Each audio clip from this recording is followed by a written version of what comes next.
interviewing Marinka, the second episode with our dear friend, Mr. Grigson, the ambassador of Australia in Indonesia. Yay! Hello everybody, good to be with you, Marinka, as always. So we're going to talk a little bit about so many things that's been on my mind, to ask him a lot of questions. Let's do that. So, first question is that, what is the exact duty of an ambassador? So, I'm very lucky to be Australia's ambassador to Indonesia. It's one of the best jobs in the Australian diplomatic system. It means I get to do lots of things. I can talk about culture, I can talk about politics, I can talk about business. The part that I like most is finding ways to connect Australian and Indonesian people together, particularly young people.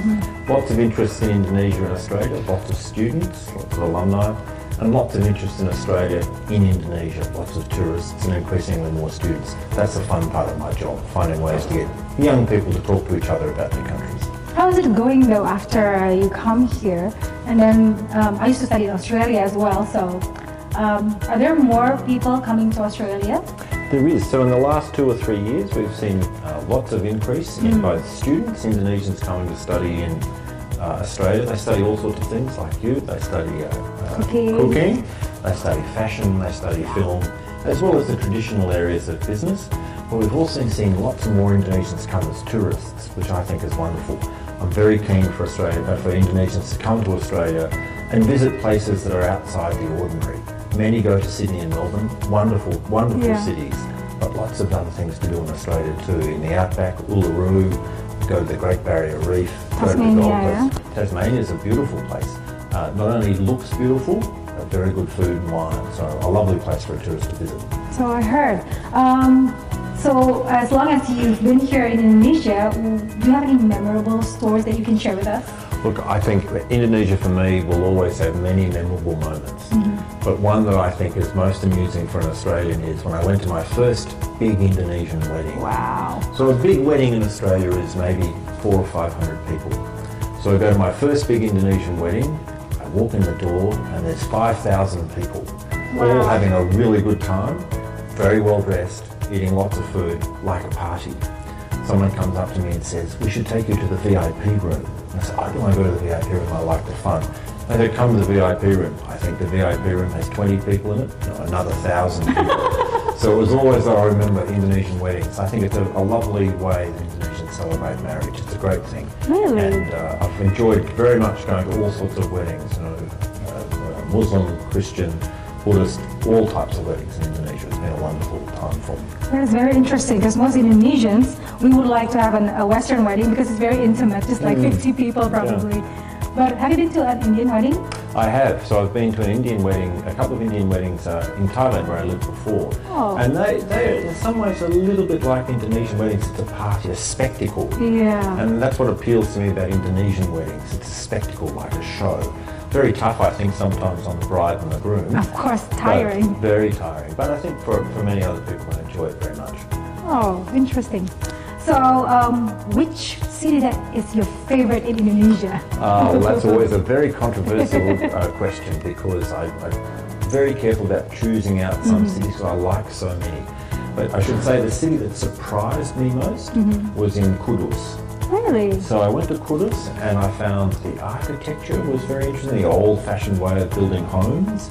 And we went to a couple of warung, and I have to say the food was just fantastic. Not food that I recognised, not food that I'd had before, but it struck me that if you go outside, the more well-known cities, Semarang, Solo, Surabaya, Jakarta, of course, even when you go to places like Kudus and Demak, there's an interesting city culture.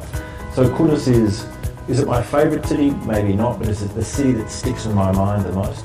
It probably is. Did you come by to a batik? Because Kudus is very famous for the batik and the soto. That's right. So the soto I tried. I didn't buy the batik, but we tried several types of soto, which were terrific, I have to say. So it was very interesting. Architecture and food, two of my favourite things. We should go to Kudus then, because I've never been there. It's a terrific place. Very well kept, very clean, very friendly people, and the food was great. So Paul, what do you love the most about Indonesia? Look, I think Indonesia and Indonesians have a great asset, and that's diversity. I often say to my friends from Australia that there's no such thing as Indonesian culture. because Indonesians have so many different cultures that they've brought together.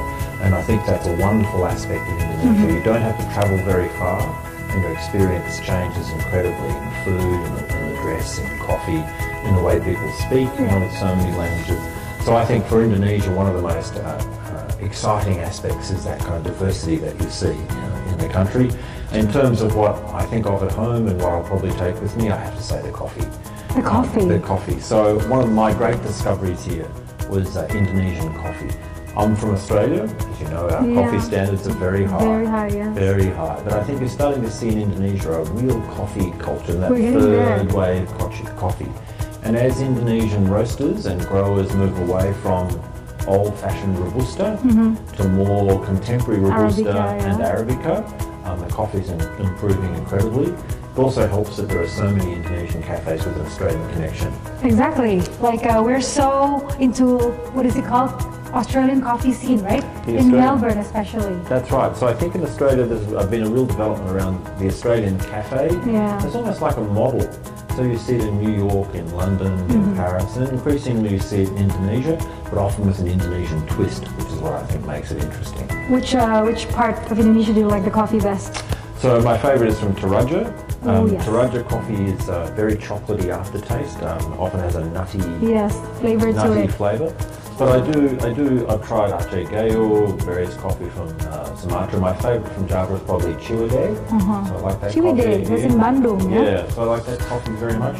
The city that I think has the biggest potential for a booming coffee scene is Surabaya. Surabaya. So in the last 2 years, the coffee scene in Surabaya has increased incredibly, and I think if that continues, it'll be a real coffee hub.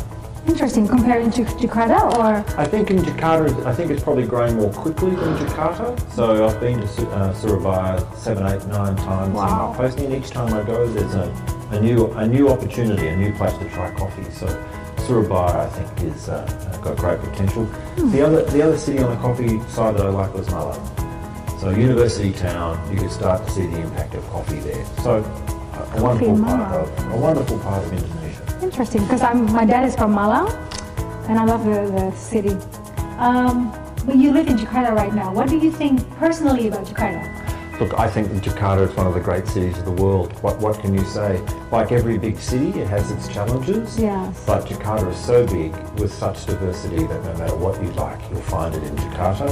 Whether you like something high-end from a Western cuisine, something Indonesian from local cuisine, you find it in Jakarta.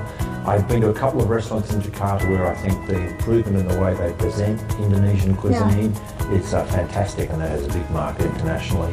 If it works in Jakarta, it may well work somewhere else. Oh, interesting. I'm going to try some of the restaurants probably. Last question. Sure. So what do you think you're going to miss the most leaving Indonesia, besides me, of course? Besides you, what I'll miss most, people laugh when I say this, but what I'll miss most is the weather. Really? Yeah, I grew up in Queensland, which is a state in the north of Australia. It's a little like Indonesia, very subtropical and tropical, always warm, and I love wet season. I know wet season causes trouble for some people, but I love the rainfall. It reminds me very much of home. Me too. It's called pluviophile. Yeah. Pluviophile or something. Yeah, no, it reminds me of home. And so I will miss that, the afternoon showers that you get in Indonesia. They're wonderful. Oh, thank you, Paul. Thank you for sharing everything with us, and I'm going to miss you, actually. I'll miss you too, but because you're an Australian alumni, I hope to see you back in Australia regularly. Actually, I'm coming back next year for a visit during winter. Great, we'll have to catch up. Yes. Thank you. Thank you. Sure.